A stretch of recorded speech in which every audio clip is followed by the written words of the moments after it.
Alrighty, welcome everyone. We're at the top of the hour, so we can go ahead and get started with today's webinar, Debunking the R versus Python Myth, a panel discussion with RStudio and Lander Analytics. So let's go ahead and get started with our first question. What is interoperability and how does it fit into serious data science? As in, how do you ensure your results are credible, agile, and durable? Well, I'll jump in. Hi, everyone. My name's Carl Howe. And I want to start with perhaps a little bit of philosophy about why we do interoperability. Sir Isaac Newton is famous for saying, if I have seen further, it's by standing on the shoulders of giants. You can advance the slide, actually, to show that. And that's really what the entire topic of interoperability is about. In my mind, interoperability allows us to build on prior work. This is in some sense the fundamental building block of data science as its own serious discipline. By building on others' prior work, we gain three things. We can gain credibility because the prior work has already been proven. We gain agility because we don't have to reinvent the wheel. We can focus on new contributions. And we gain durability because the work is built on existing knowledge. It's less likely to become obsolete or disproven. And the idea of building on prior work isn't new. I mean, after all, it's really the foundation of all science. But what's new here is just how we can do this with the large code bases. I mean, a lot of science to this date has not been built on code. Data science is one of the first sciences that really is all built on code. And I think that's one of the unique things going on as we talk about interoperability. I thought I might turn it over to Jared and have him talk a little bit about interoperability in practice. I don't think we have Jared's audio at the moment. And while Jared's doing that, do we want to continue a little bit on discussing how interoperability fits in with serious data science? And what is serious data science? What are durable, credible results? Sure, I can continue on the serious data science theme. This is a term of art we created a little bit earlier this year in the RStudio blog. And the idea is we've been doing data science for a long time. I mean, after all, many people have said data science is simply statistics with a cool new name on it. But I think one of the things that makes data science unique is, as I mentioned a few minutes ago, it's the first science we have that's really built on code. You can do data science with point and click tools and the like, but it really comes into its own when we can create systems that are reproducible, where we can actually take a problem, solve it with a set of code and with some documentation, package that up into a package, and then deploy that in a way that other people can use it easily and repeatably.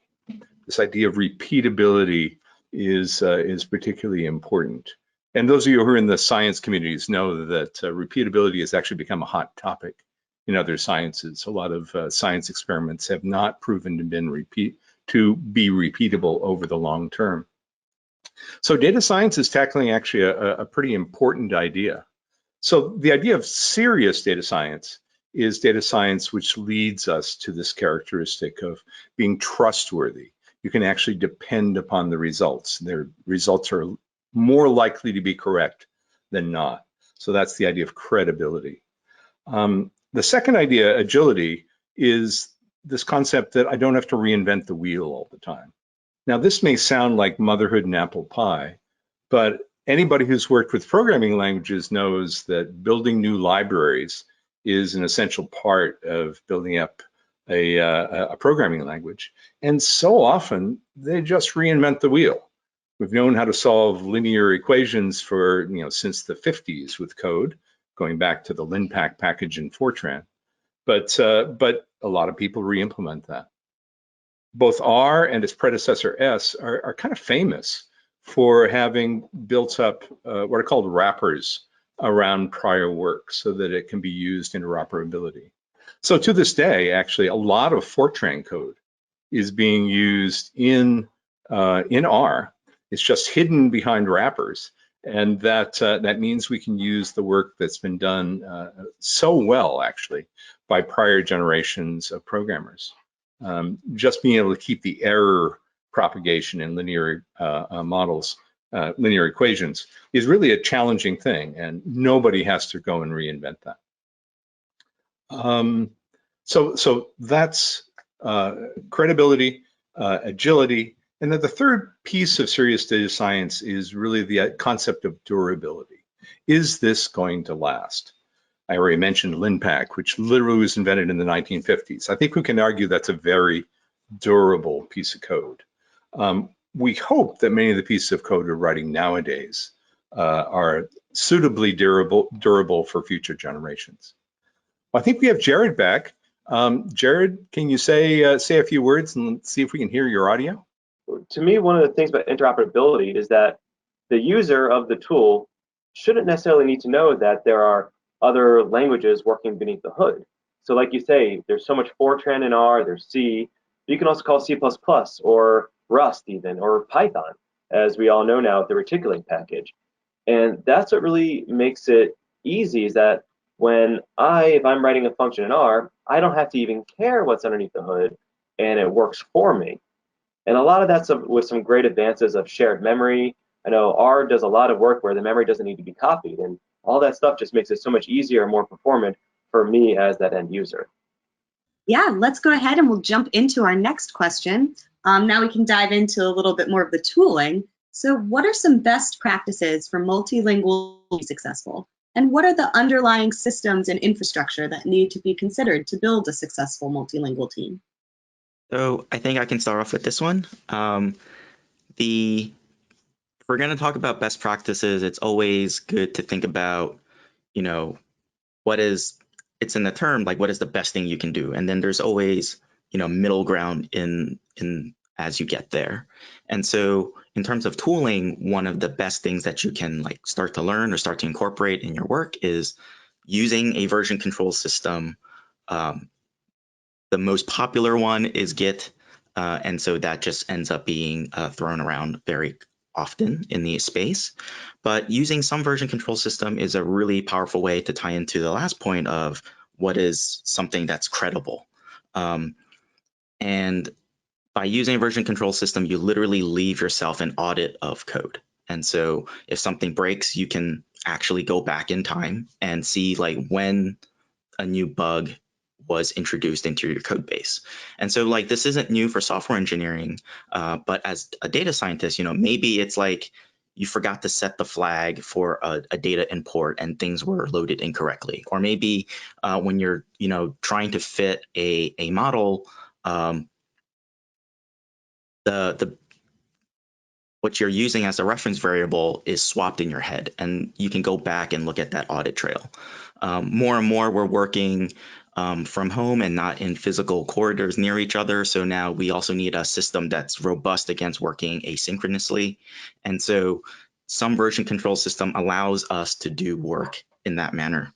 And then with Git and some kind of web cloud service that ties in with it, for example, GitHub, Bitbucket, GitLab, or your own self-deployment, you now have continuous integration and deployment, which really is a fancy way of saying I want to just run things automatically when something happens, right? So whether or not that is, running all the tests that you have in your code base every time there's a new push, whether or not that's, okay, I'm working on a company-wide package. So when I submit this, maybe it bundles everything together. So now we have nice tarballs of the package that can be sent around depending on other people's use cases.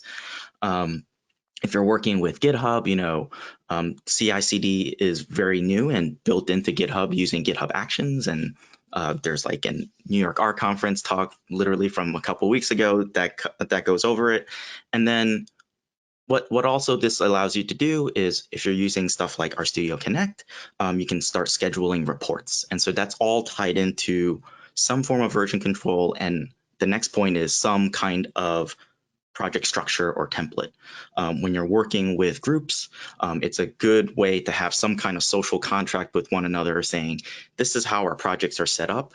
And then the more people can follow that pattern or that structure, everyone else that's not in your group has an easier time to join in and either catch up or build tools around it. So, with project structures, my favorite thing is like the here package in R, and I literally ported it over to Python because I was working in R and Python projects and I needed the same way to reference the same file, right? So project structures become a super important core piece of talking about workflows, which I'll hand over to Jared to talk about more about workflows. Yeah, building off that, I always like to keep everything as isolated as possible. This is where we want our tools to be able to work with each other, and the tools shouldn't necessarily be isolated, but the steps in the process should be isolated. And so you could use Git to keep everything under control, then the CI/CD to kick off workflows. And workflows are becoming more and more popular. Maybe a few years ago, my entire workflow would have been controlled by an R Markdown document. That's essentially a control document where each chunk was separate and cached, which was a huge deal, and was able to control what goes next, what comes after each other. And chunks are really nice because not only can they cache and run R code, but they could cache and run Python code, or C++, or Stan, or SQL. And that's actually a great starting point. Still to this day, sometimes I will just use R Markdown to control everything. But as the projects get bigger and bigger, with more people working on it, using Git to keep everyone in place, or even just if you're by yourself and the project's getting a little out of hand, you want to have something that can handle parallelism and distribute the work. And so the next step there from a Markdown document has often been something like Drake for me, or Targets, which is the newer version of Drake. But beyond those, and those are all R-centric, but when we're working in a multi-tool environment, it's nice to sort of have an external workflow tool. And whether these are things such as Airflow or MLflow or Kubeflow or Metaflow, there's all these different flows out there. Using them allow you to compartmentalize each individual step. So this step is going to work on reading the data. This step's going to transform the read-in data to something we can work with. This other step will do pre-processing. This step fits the model. This step stores the model somewhere. Then after you've done that, now it comes time to consume the model. How do you work with that? And this allows you to make each step. So hey, one step's written in R, one step's in Python, one step's in Julia. It doesn't really make a difference because each step can easily consume the parts from the earlier steps. And this also gives you the benefits of parallelism. If you have multiple steps that don't rely on each other, they can be run at the same time. This could all be run on a single machine, or it can be federated out to multiple machines. So this way, you get as many efficiencies as possible. And you can have, using Docker to go with this, each step can have its own environment. This step depends on R 4.0.2 and needs a recent version of dplyr, whereas this version depends on Python 3.7 with this version of Pandas. So it's a nice way of keeping everything compartmentalized and keeping everything the same going forward. Yeah, definitely. And I think to maybe take a step back, from kind of what Jared and Dan were saying, and summarize kind of for the folks here, the question, what are best practices for multilingual teams, R and Python users? Basically, Dan and Jared's answers are those best practices are really best practices that we're seeing in any language as data scientists learn how to adopt some of the programming best practices that software engineering teams have been developing for a long time. So whether that's using version control, like Dan was alluding to, or using a testing infrastructure along the lines of continuous integration, or having a documented workflow for integrating those different languages, as Jared was alluding to. We're kind of ultimately all saying that the best practices are going to be the same regardless of the language. And so we don't necessarily need to reinvent the wheel.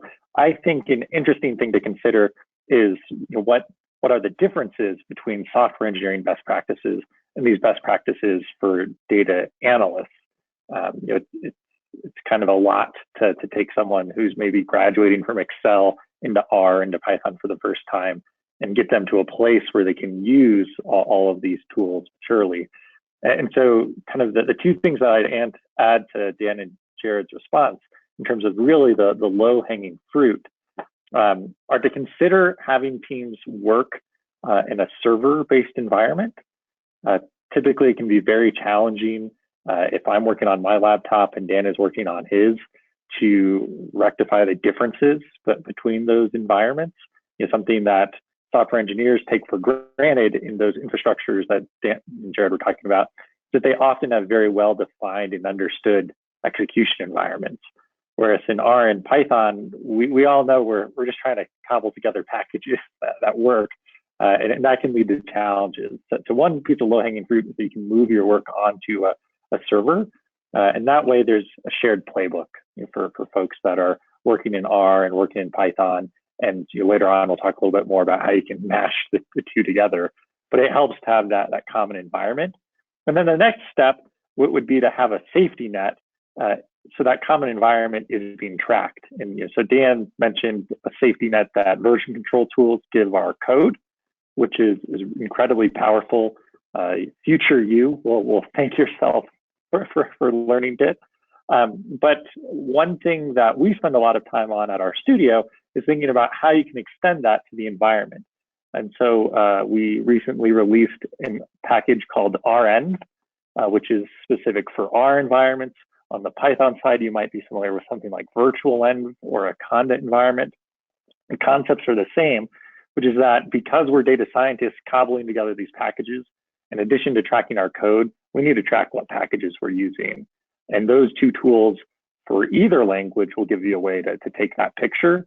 And that serves as a foundation then for the CI/CD tools that Dan was talking about, or the more sophisticated workflow systems that Jared was talking about. So I think it's important for teams to recognize, we're adapting software best practices. We want to be cognizant of the fact, though, that we're not software engineers, and be aware of what's different when we're talking about analytic software like R and Python used for data science. So that's kind of the low-hanging fruit. There's one other level there. If we're thinking about what's specific to data science, we have code, we have our packages, and we also have this notion of data. And I think Carl wanted to talk a bit more about how multilingual teams can think about data management. Yeah, actually, I was going to bring this up in the next question, but I'll bring it up here. One of the things that I think is important for any multilingual team is to decide where's your data going to live and in what format. Data can often be held in databases. So actually one of the best practices for keeping your data safe and making it easily accessible by multiple languages. But sometimes that's just not fast enough. Sometimes that's not what you need. So I think one project that doesn't get enough notice is actually, and this is specifically for interoperability between R and Python, are the Feather and Arrow projects created at Ursa Labs. Wes McKinney, who's the author of Pandas, which is a very popular data frames package in the Python world, and Hadley Wickham, who's of course the author of dplyr, ggplot2, and a host of others, have been instrumental in creating this that allow them to use a common shared data representation. And when both languages can read and write data in a common format, interoperability becomes both easier and faster. I like to say it really reduces the friction of interoperability, which I think is really key. That's fantastic. Thank you, everyone, for that insight. On that note, I'll go ahead and I'll move us to our next question, which ties in perfectly. So what are your preferred tools for each step in the data science lifecycle, and why? So I can take a crack at this. So there is very little where you can't, that's like language specific, meaning that there's between R and Python, the only thing I can think of that only Python can do is literally programming microcontrollers. So if you're a company working on remote sensing, like creating the actual device, you might be stuck writing C or Python there. But once you have some connection to the internet, you can serialize data into JSON, pretty much any, in terms of data ingestion, that part can be read by any language. For me, what I like to think about in the entire life cycle is I really like how R does publication and communication. So the whole R Markdown, report generation, Shiny for dashboards, ggplot for plotting.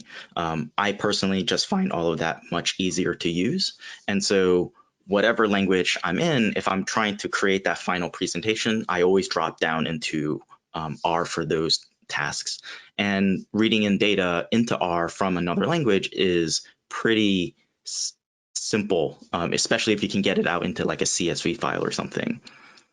In terms of everything else, from the beginning, before like the actual publication phase for myself, it really ends up being a question of who do you report to, who are you working with, what language are they working, and then I pretty much just use R or Python depending on that question, and that's usually a pretty good marker of like where you would start. If you're learning R or Python, it literally ends up being like, who are you learning with and what do they want to learn, so you have someone else to go learn or start a new project with.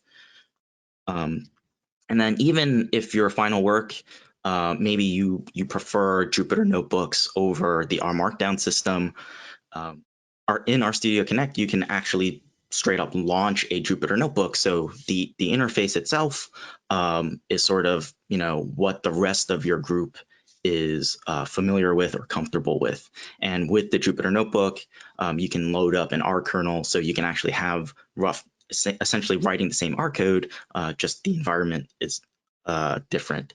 And then back on what like Sean has talked about, and then the last thing you want to consider is like, actually, like, where are you going to get support from? Like, someone's going to be managing the server. Maybe it's yourself, maybe it's someone else. And then you fall back to like, what are they comfortable with? But from a language perspective, it doesn't really matter which is the actual thing that's being installed on the server that you're working on, because in reality, like R and Python, you can actually run that code on either system. So you can call Python in R, you can call R in Python. So it really, the question really just ends up becoming like, who's around you and where can you get help and support from? And then me personally, I really like how mature the publication cycle is, publication side of everything is. So I always drop down to that layer. Yeah, I like to think of this in the framework that Garrett Grolemund and Hadley Wickham put together in R for Data Science. They have basically a five-step process where you do ingestion, you tidy up your data, you then do a loop of analysis, and then you do presentation. When I think about ingestion, I think about using the readr package a lot. And by the way, before I even get into this, I think we all like to use RStudio as our integrated development environment. Not everybody has to. I actually did a lot of my work when I was a data scientist in Emacs. So this is not required, but it does help a lot, particularly with things like Git and GitHub integration and the like. But when we do ingestion, I mean, the readr package is important. Also, there's a variety of packages of which we provide some professional versions for accessing databases, which, as we already established, are important for doing ingestion. For doing tidying, tidyr is an awesome package. There are a variety of tidying tools. You get into analysis, and there I think it's pretty wide open. So I'm not even going to go into that. That's where the majority of the packages, what is it now, 17,000 packages in R live, are in the analysis phase. But then in terms of presentation, I often turn to R Markdown and also Flex dashboards and Shiny. Those two are kind of the killer apps for presenting to business people, because all of a sudden you're not talking code, you're talking pictures and text, and that's something that that people can really relate to. And by the way, here I'm going to do a little shout out for the new versions of RStudio, which you can get that are in the daily compiles. R Markdown can now be edited the same way you'd edit it in Word. It's what you see is what you get in the current version of RStudio. So if you have anybody who's allergic to all those funny things you have to type in R Markdown, have no fear, get the latest version of RStudio, and you can actually do this all just like you would in Word. Great, thank you all. And let's jump to our next one. So this is a little bit of a higher level question. So what should a data science manager think about when considering interoperability? How does interoperability affect team composition within a data science team, within other teams? So the first and most important thing is that the team is the people. And you got to manage the people more than the tools, more than the data, more than anything else. They're everything. And that's just beyond your team. That's about your community. It's about everything. It is about the people. And that might sound a little saccharine, but it's true because they make up and get the work done. And lots of companies around the world have been multi-team environments. I think it's only recently we have companies being like, it all has to be in the same language. You look at banks that have been operating for hundreds of years. Sure, they've only been coding for decades, but they're running C, they're running Java, they're running their own language, they're running SQL, they're running everything. So it's very common in most industries to have a multitude of languages. Maybe it's not as common for one team to be using multiple languages like you see in data science shops, but it happens. And there's always been, maybe not always been, but there's often talk of this holy war in data science between R and Python. And you've got to stop that at a company. You can't make any one employee feel worse or better based on their language choice. And a lot of that comes down from who's leading the team. They might have a preference, and they might make members of the team feel like they're second-class citizens. And you absolutely cannot have that. And it's not just about the members of the team, but feeling like second-class citizen. But it's like, hey, I really love using R, but you talk so much about Python. I feel like R has been given the shaft here, or vice versa. And you really can't have that because that's just not good for the people. Likewise, you can't allow teams to be disparaging. Oh, R isn't a real programming language, or Python isn't meant for statistics. You can't have that talk. You can, at this point, the languages do 95% of what the other one can do. Right? It's really only around the edge cases about how you think. It's about letting people, it's how they think about using the tool more than actually what the tool can do. And so it's very important to show that you're giving, if not equal, but equitable amounts of resources to both languages, money, time, commitment, mentoring, about how you make the tools work together and how to make the people work together. That really pulls us all off. And then you don't only have to worry about how your team works together with each other, about how this person wants to use R, this person wants to use Python, how you make them get along. There's also, how do they work with the broader company? And how do they work with the IT department? Does the IT department, do they move too slowly for you, but are they moving slowly for good reasons? Because things just need to work? Or does that form shadow IT? Or do you end up bringing in, we see a lot of times that a company is a Windows-only shop, but a lot of these more modern data science, especially RStudio Server Pro and Connect, only run on Linux. So what do you do then? And in that case, a lot of times, a lot of people come to our company and say, hey, can you help run this server? Because they don't feel comfortable. So you need to figure out where your strengths and weaknesses lie, both within your team and with other people in your organization. At one point, our data scientists all becoming DevOps experts because they need to plug into these workflows I keep talking about. All of a sudden, you're learning YAML and how that incorporates with this domain-specific language for this tool. And it's a lot to take on. So it's really important to get this good team dynamic of people. These folks could do engineering, but they can do a little data science. These folks are better at machine learning and statistics, but they need to be able to do a little engineering. So it's all these moving parts. But the most important thing, and I want to stress this, is making sure everyone feels valued and that you don't show favors to one tool or another based on your own personal beliefs. Yeah, absolutely. And I'll echo what Jared said. It really is all about the people and giving them access to equivalent tooling, and then thinking about how the team as a whole is going to interact with those outside stakeholders.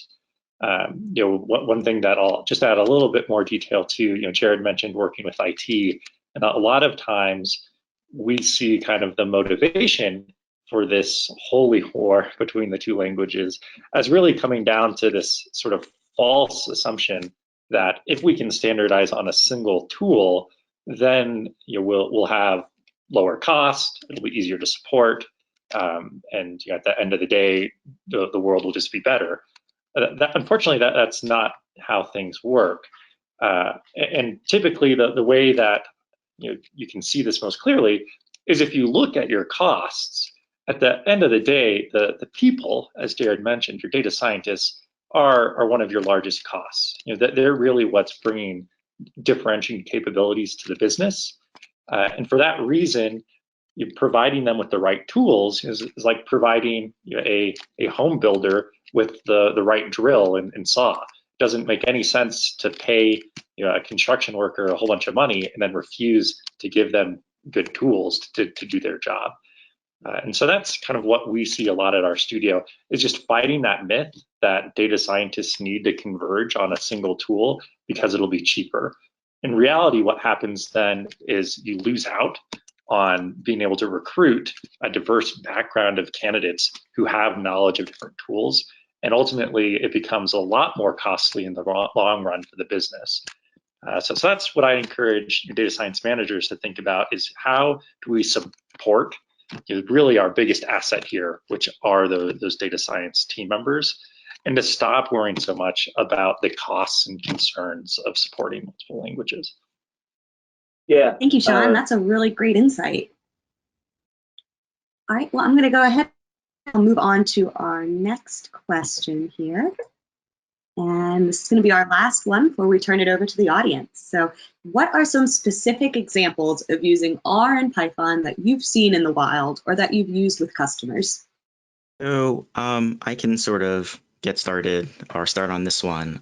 So if we go to the next slide, what I guess would like to show is some pretty common thing that everyone would end up stumbling upon when they start working in some environment with Python and R. So the example I'm going to show is you have a Python ML model and use, like I said before, I really enjoy R's publication system and communication systems. And so using Shiny to show the results of a Python ML model and actually call the Python ML model in R and output some results. So the Python and Shiny code are all there at that URL. And so we can get started on a small tutorial. So the slide after that. So the first thing that you would want to do is, okay, we have an actual Python model. So this is, each one of these sections is some placeholder for some big data step. So we're loading things that we need to load. We're preparing data. Here I'm using scikit-learn's built-in method to split our data set up. We're going to scale our data, et cetera, et cetera. And then sooner or later, once we have all of our data prepared, we're going to fit a model. So here we're working with the scikit-learn built-in breast cancer model, and I'm going to fit a support vector machine on it. And then the step here is we want to save out our model. One, because we don't want to run this entire step every single time. Model training takes a long time. And so depending on your use case, most models actually don't have to be that real time. You can literally set it off on a job, retrain the model overnight, and then in the next day, you have a freshly trained model with your new data set. So somewhere along the lines, you might save the model, and this would represent some Python part of a pipeline. So the next thing is now you need some mechanism to load up all of the stuff that you saved out. So here's a really short Python script that essentially is taking this joblib object that contains our Python model and some test data, right? And then now we'll go into the R side of things. So on the next slide, we have the beginnings of a Shiny application. I wrote this all in one single file, but here's a section that would represent a global.r script. The most important thing, the first thing we're going to do is we can actually communicate with the Python on that machine. So because I work in the scientific Python community, I'm very familiar with Conda and Anaconda. So I'm literally loading up a Conda environment within RStudio or within R. And then we have some kind of code that we can run in Python. You can see in lines 11 that I'm literally sourcing a Python code. So this is just checking like, hey, if my model doesn't already exist, like just rerun the pipeline. And then on line 16, I'm loading up the Python model just so we have those objects in the R world. And it's pretty cool how Reticulate works is if you have an object that's in Python, you actually get this variable called py that represents all of the stuff in the Python world. So that Python model, even though it's not a proper R object, if we say py $Python model, that's the variable that we saved it as, it it gives us back like the actual Python model. And then for certain data objects like vectors, data frames, like any of the atomic values, those get automatically converted into the R world. So the test data from the Python world, because that's like a regular matrix, we get a regular matrix back in the R system. So Reticulate does a really great job translating code and giving you access to objects as needed. So that's like the global setup. So on the next thing that we would want to do is start setting up the Shiny user interface. And so this is a Shiny UI. If you worked with Shiny before, this is, essentially Old Faithful, but in collapsed view, in a smaller view. But what's nice to know is on line 29, you see the test data, which was originally a Python object, is I'm using it because of how Reticulate translated back into R. It's a regular R variable. And so I'm using that in the UI just like any normal R variable. And then next, the last part of all of this is the actual server component of the application. And so, like I said, like you can see in line 44 and 46, I'm calling the actual Python object. So I get access to it by saying $, Python model. I'm literally calling Python's predict function on it and then passing in an R object of data. And then regular Shiny things, that can be a reactive because we're using it in multiple places. And then the rest of the output is regular Shiny stuff. And then the next thing is like, okay, so what is this? I just showed you a bunch of code. What does this actually all look like? And so this is the actual application that was built. You have that slider. For us, it's, how many observations of the test data are we going to use? There's and that, remember, is a Python object loaded into R. And then Python outputs a vector of predictions, but then it comes back to us because it's a vector as an R vector. So that's a regular R object. And then what we can do is take that regular R object and do regular R things with it. So we have a ggplot object on the right-hand side. And then just to show everyone, like one of the things I also did was print out the Python environment. So you can see I work with Anaconda quite frequently, and I have access to all of my other Python environments. And that depends on how you and your team are going to be working with environments. So all of that is on that link at the bottom. So if you want to see or try that example out for yourself, the main thing is you might have to install Anaconda to actually get the Python side working. But the R side, hopefully people attending the webinar is familiar with. So that is my short demo. Well, we started this talk off by talking about how interoperability allows us to build on the work of others. I did a little bit of research on this earlier this year, and being one to want to work on the shoulders of others, I actually asked Twitter for some wild-caught examples of R and Python working together. And I found sort of three motivations that a lot of data scientists use to actually drive them to incorporate interoperability. And those are accelerating the results, accessing specialized knowledge, and participating in an ecosystem. So I'm going to give you an example of each one of these. And these aren't my examples. I literally just put out a request on Twitter saying, does everyone have a cool mixed R and Python app they'd like to share? Ideally, one that would show both languages to their best advantages. So we're going on the next slide. Here's example number one, and this one's actually very similar to Daniel's example. This is a Shiny simulation calling Python density estimations, which is created by Thomas Capretto. And this is nothing elaborate. This is your usual Shiny dashboard here. But what's happening behind the scenes is, just as with Daniel's example, it's calling reticulate and then running a bunch of density estimations in Python. So this is kind of the standard, I want to accelerate my work by using work I've already done. He already had the density estimations in Python, and Thomas just put a Shiny wrapper around them. If we look at the next example, this is an example of what I like to think of as accessing specialized knowledge. This one comes from Dewey Dunnington. He used the QGIS package, which is a Python package that gives you access to some unique geographical information system models. These models are actually written in other systems like Saga and Grass. And what he was trying to do actually was to visualize lake watershed areas. But the models used are very standardized. They're things that all the scientists who do this type of watershed calculation use, and reinventing the wheel here would be wrong. You really want to use the standard models so that people can trust the results. So in this case, this is really a visualization of the results. Again, not coming from a Python model in this case, it's a Python package that's calling two external models. And I don't know about you, I have no idea what Saga and Grass are written in. But it's a great example of, again, a synchronous use of existing knowledge that's been incorporated into code.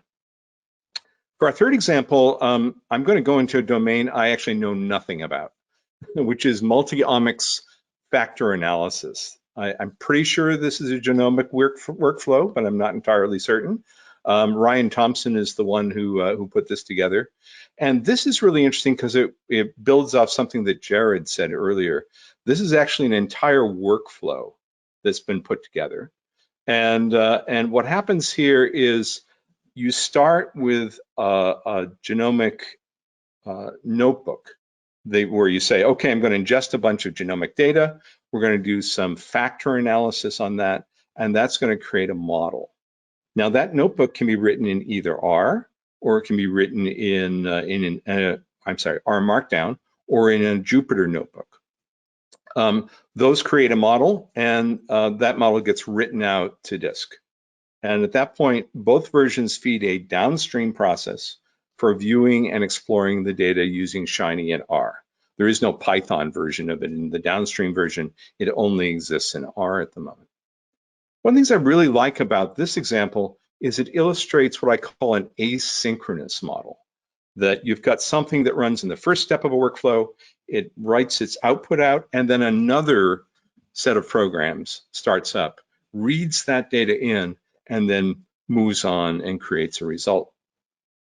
The final example I'm going to show you is actually also an asynchronous model, and I think is one that not enough people take advantage of. This is one that actually I put together. If you go to the next slide, this is a system that actually monitors solar panels. And over on the left-hand side, you can see, if you look in the bottom left-hand corner of this slide, you can see what appears to be a ggplot, and in fact that is. That's a little piece of R code that I wrote that actually queries the inverters that run the solar panels in our house, and just asks them, how much power are we outputting at the moment? Well, that's a nice little app, and that was the first one that I started with. And that also writes its output to disk, which can then be accessed by other programs. Well, that was the start of a solar panel project. But then I got really interested, well, how does this affect our power usage? And in that case, I needed to use a set of code written in Go, of all things, that actually goes and queries power meters. And then finally, I said, you know, power output depends a lot on weather. Turns out that solar panels actually get less efficient the hotter it gets. So you really want to monitor the weather. And the weather stations actually all speak on radio on the 433 megahertz band. And so I actually built up a little software defined radio that would listen to all of this. That's also written in C actually. But again, we can pull that data together in an R script. This actually gets written into a database, which creates the graph on the right. That's all coming out of a program called WEEWX. That's all written in Python. So the point I'm making here is we've got several different programs running in the same Raspberry Pi that are interoperating, and we don't care about what language they're written in. By identifying clean interfaces, either using files or using shared memory or you're using a database, you don't care about the language, you care more about the function. And I think that's one of the key ideas in using interoperability to avoid reinventing the wheel. With that, I'll turn it back to Sam, and I think we'll start answering some questions. Thank you so much, Carl. Those examples were really informative. I'm excited to see how you're building that out. So now we're going to turn it over to the audience. So I see there's a couple questions coming in. Do you see a common syntactic future for programming languages where they operate in the same form, or do you think a separation of programs and capabilities are necessary? So that sounds a lot like a dream that my friend Wes McKinney has.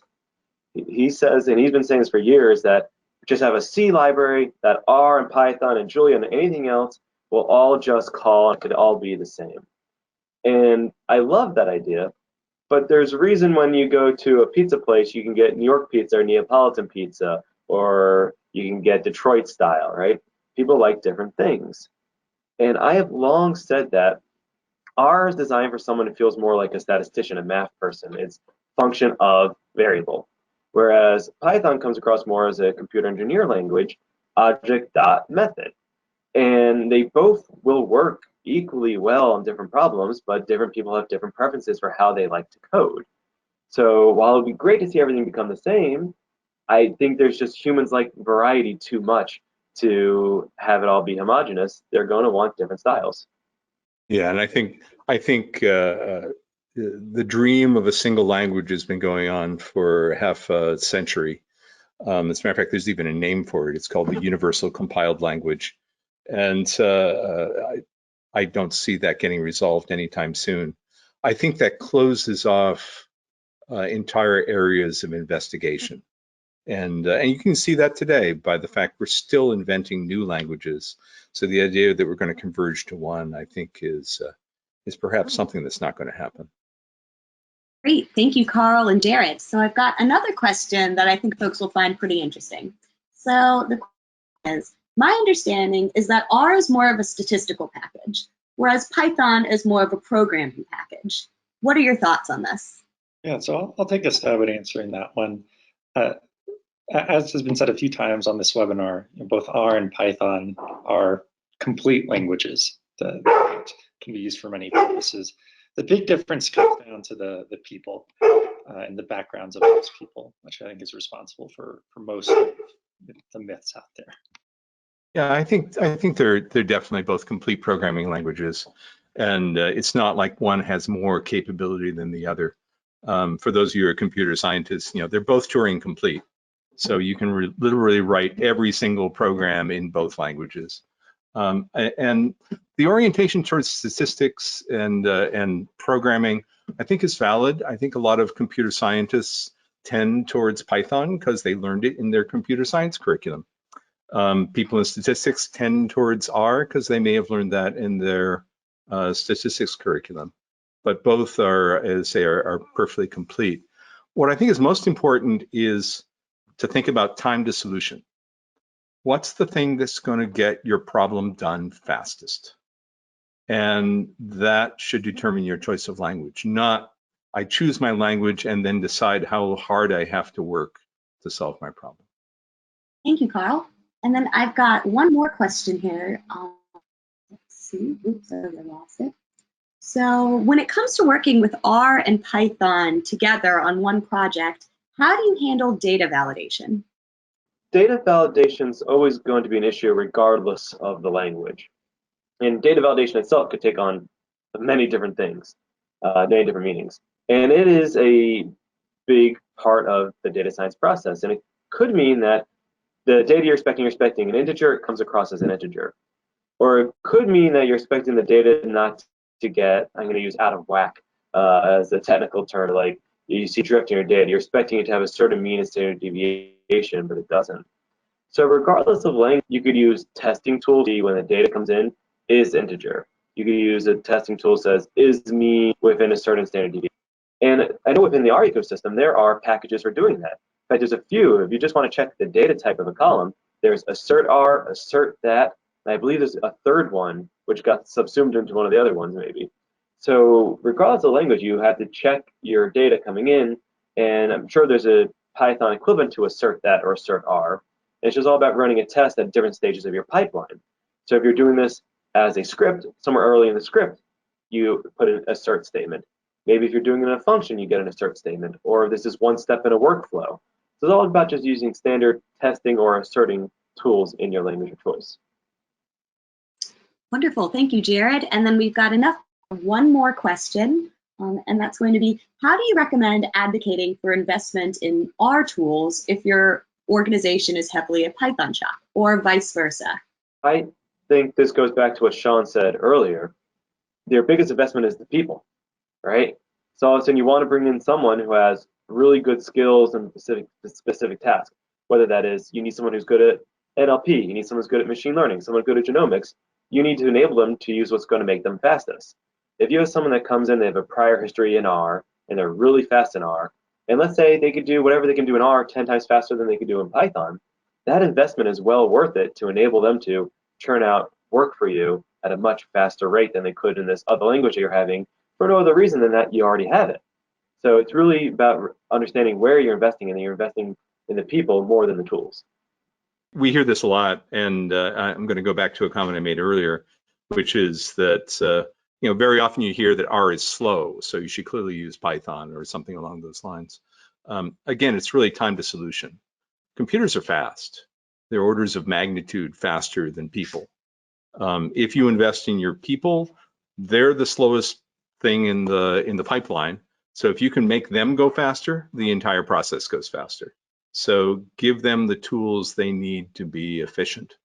I think premature standardization on all of our data scientists will use Python, or all of our data scientists will use R, just ensures that you're not going to get the fastest solution, and that you're going to have a lot of people spinning their wheels, or even worse, having long debates about which language to use.